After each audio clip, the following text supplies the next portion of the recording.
आप देख रहे हैं रोशन पाकिस्तान न्यूज। शेख अब्दुल मजीद सिंधी कॉलोनी धाबेजी में बिजली लोड शेडिंग समेत पानी का बहरान। धाबेजी प्रेस क्लब की मुसलसल जदोजहद के बाद पब्लिक हेल्थ इंतजामिया जाग उठी, जिसने 2 दर्जन से ज्यादा पानी के गैर कानूनी कनेक्शन काट दिए। इस अमल पर अवाम में खुशी पाई गई। दूसरी जानब गर्मी के इस शिद्दत पर केई के खिलाफ मुकामी शहरियों ने कौंसलर बदरुज़्ज़मा की क़यादत में मुजाहरा किया और केई इंतजामिया के खिलाफ नारेबाजी भी की गई।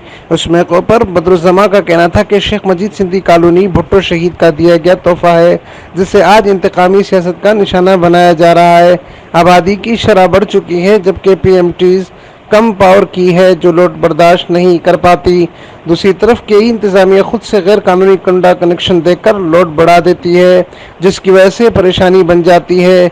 इनका मुतालबा था कि कई इंतजामिया तवज्जो दे और प्रूफ केबल के साथ पीएमटीज भी लगाए ताकि शहरी सुकून की जिंदगी गुजार सके। ये कौन दे रहे? केएनसी वाले कर रहे या इंतजामिया कर रहे। लिहाजा इंतजामिया से गुजारिश है, खुदारा इस जुल्म से हम लोग को बचाया जाए, हक वाले को हक दिया जाए। शेख अब्दुल मजीद इलाटी कॉलोनी है, कानूनी कॉलोनी है। शेख अब्दुल मजीद भुट्टो साहब का हाथ का बना हुआ, लेकिन इसके नाम से पानी और पानी से हम लोग मरूम। पानी कौन ले रहे? फार्मर ले रहे, लखपति करोड़पति लोग जो है जबरदस्ती कनेक्शन किए हुए।